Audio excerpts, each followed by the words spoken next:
Hey, food lovers, and welcome back to another episode of the City Bites podcast, where we dig into the newest and hottest culinary spots in New York. It's a real treat for our taste buds because, as the headline says, Hungry Spicy doesn't pull its punches. It's literally going all out for the heat that foodies crave.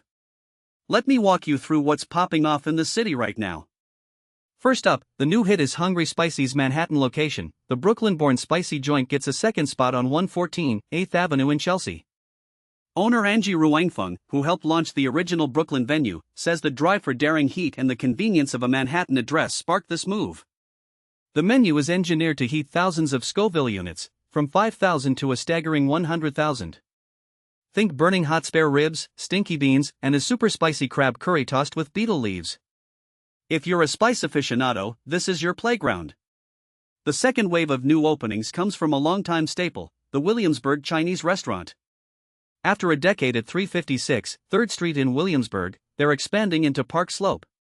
Williamsburg has carved out a niche for dumplings and noodles, and diners in Brooklyn can now indulge in classic Sichuan dishes, from kung pao chicken to the limited availability crispy duck. Sweet and savory drinks like the Sesame Saturn Gin cocktail with passion fruit and a splash of sesame oil give this spot an extra dimension. Next, we have a bakery-cafe hybrid called Frenchette Bakery, which truly loves a good pastry. Located at 370 Broome Street downtown, this third location from Riyad Nasser and Lee Hansen will serve classic sourdough loaves up to breakfast, plus bacon, egg and cheese sandwiches to kick off the day. Desserts range from elegant eclairs to the iconic Paris Brest, making this a win for both sweet and savory appetites. Then there's Love and Honey Fried Chicken, a Philly import that's cementing itself in the New York fried chicken scene.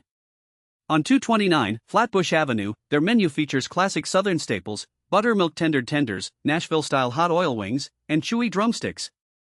Complimentary sides like tater tots, cornbread muffins and banana pudding keep the vibe nostalgic and local. Switching to the chef spotlight, British chef Thomas Straker has taken over the former Lucky Strike space on 59 Grand Street. Known for a bad boy angle early in his career, Straker is now bringing a blend of irreverence and refinement infused with both Italian and English culinary traditions.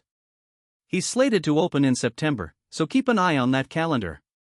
And, even though the article only drops him like a cameo, Andre Houston Mack is poised to reinvent wine tasting at City Winery, giving a fresh twist to the typical wine club experience. All these openings set the stage for a culinary renaissance, from fiery Sichuan heat to classic southern comfort, from artisanal pastries to experimental wine tastings. New York continues to prove that its food scene is unrelenting, inventive, and always hungry for more. That's all for today's episode. If you want to explore these new spots, check the links in the show notes for each restaurant. Thanks for tuning in on City Bites. Stay hungry, Asa, and I'll see you next time.